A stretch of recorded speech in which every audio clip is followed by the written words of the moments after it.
हर्फ अमरत विद फारान शाहिद में आपको खुश आमदीद कहा जाता है।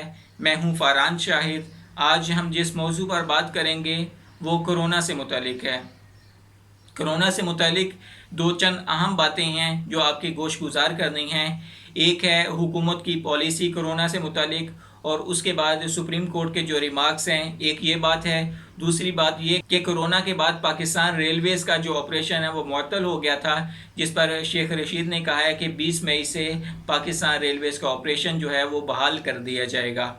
इन बातों की तफसील में जाने से पहले आपसे गुजारिश करता हूं कि अगर आपने हर्फ अमरत विद फारान शाहिद को सब्सक्राइब नहीं किया है तो इसे जल्दी से सब्सक्राइब कर लीजिए और घंटी के बने निशान पर ज़रूर क्लिक कीजिएगा ताकि आइंदा जो भी वीडियो अपलोड की जाए उसका नोटिफिकेशन जो है आप तक बखूबी पहुंच सके। शुक्रिया।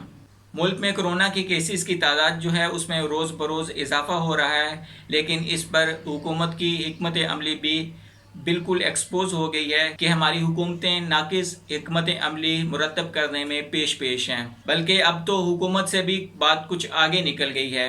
सुप्रीम कोर्ट के चीफ जस्टिस ने हुकूमत की हिकमत अमली का तमस्कुर उड़ाते हुए चंद रिमार्क्स दिए हैं जो कि मेरे ख्याल में हुकूमत के लिए बहुत ही मुश्किल रिमार्क्स हैं। दरअसल उन्होंने हुकूमत की हिकमत अमली का तमस्कुर नहीं उड़ाया बल्कि अदलिया ने अपनी ही कारकर्दगी का तमस्कुर उड़ाया है।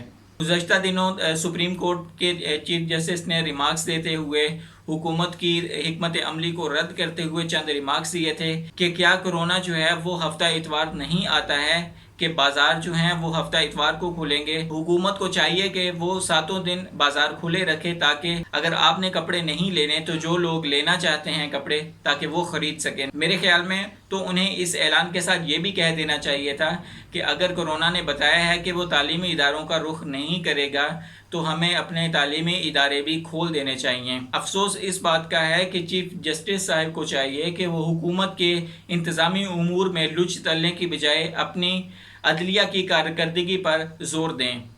वो उसको देखें कि वो किस सिमत जा रही है। हुकूमत तो बराह रास्त आवाम को जवाबदेह है। वो आवाम के वोट से मुंतखब होके आए हैं।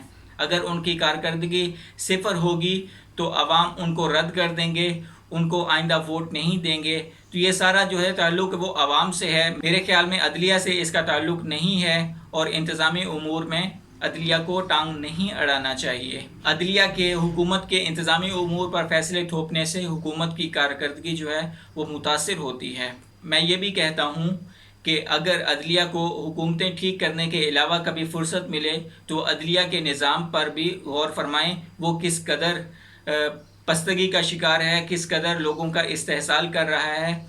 इंसाफ तो मिलने की दूर की बात, उन्हें दर दर की ठोकरें खाना पड़ती हैं, लेकिन सारी उम्र गुजर जाने के बाद भी उन्हें इंसाफ नहीं मिलता।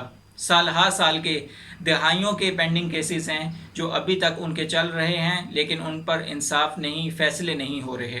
मेरे ख्याल में तो आवाम का वक्त असल में अदलिया बर्बाद करती है। अगर मुल्क में इंसाफ अदलिया ने नहीं देना है तो फिर कौन इंसाफ देगा। इसी किस्म का रवैया देखते हुए हमने देखा कि फ़ौज ने फ़ौजी अदालतें बनाने की सिफारिश की और उस पर फ़ौजी अदालतें बनी। मेरे ख़्याल में अदलिया के लिए वही दिन जो है शर्म से झुकने का था, लेकिन अदलिया ने इसे किस हवाले से मनाया ये आप लोग बेहतर जानते हैं। अगर आप दूसरे इदारों में बेहतरी के मुतमन्नी हैं तो आपको चाहिए कि पहले अपने इदारों में रिफॉर्म्स करें, उसमें बेहतरी लाएँ, उसकी कारकर्दगी जो है मुतासिर कुन बनाएँ। फिर आप दूसरे इदारों में इंडल्ज करें और उनकी कारकर्दगी पर सवालिया निशान उठाएं, क्योंकि अभी तो आपके अपने इदारे पर सवालिया निशान उठते हैं। दूसरी बात शेख रशीद साहब की, जिन्होंने ट्रेन ऑपरेशन को जो है बहाल करने का ऐलान किया है 20 मई से, तो उनसे भी कुछ गुजारिश है कि आपको मालूम है कि मुल्क में कोरोना केसेस में मरने वालों की और नए आने वाले केसेस की तादाद में बहुत ज़्यादा इजाफा हो रहा है। तो अगर आपने ट्रेन ऑपरेशन बहाल करना ही है तो क्या आपने उन SOPs को फॉलो किया है जो करना चाहिए, या जो हमारे मेडिकल एक्सपर्ट जो है SOPs बताते हैं, क्या पाकिस्तान रेलवेज़ और आप उन SOPs पर अमल करवाने जा रहे हैं।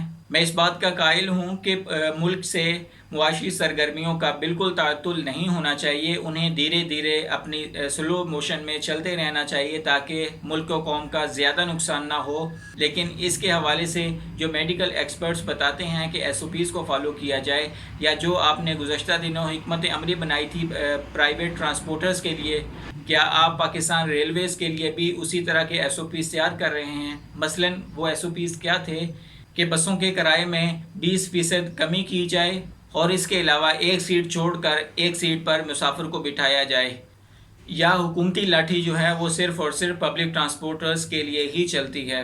کیا پاکستان ریلویز اوپن ٹکٹس جو ہے وہ بند کر دے گا؟ اوپن ٹکٹس آپ کو معلوم ہے کہ پری بکنگ سے زیادہ تقریباً فروخت ہوتے ہیں۔ کیا شیخ رشید صاحب اور پاکستان ریلویز یہ یقین دہانی کروا سکتے ہیں کہ پاکستان ریلویز ملک میں کورونا کے بڑھاؤ کے لیے اپنا معاون کردار ادا نہیں کرے گا؟ ڈر ہے کہ اگر بازاروں میں اور سفر کرتے ہوئے ان ایس او پیز جو میڈیکل ایکسپرٹ نے بتائے ہیں ان کا خیال نہیں رکھا جاتا اور لوگ اپنی جانوں پر رحم نہیں کرتے، تو عید کے بعد جو صورتحال ہوگی اس سے ہم کیسے نمٹیں گے؟ ہمارا صحت کا نظام تو پہلے ہی اس قابل نہیں ہے کہ وہ اتنا زیادہ بوجھ سہ سکے۔ اس کے بعد یہ بھی خدشہ ہے کہ میڈیکل سٹاف جو ہے جو اس پینڈیمک کو فیس کر رہا ہے سب سے آگے وہ نہ ہاتھ کھڑا کر دے۔ اگر وہ ہاتھ کھڑا کر دے گا تو پاکستان کے مریض جو ہیں وہ کہاں جائیں گے، اور مریض کرونا جیسی بیماری سے اپنی جانیں گنواتے رہیں گے۔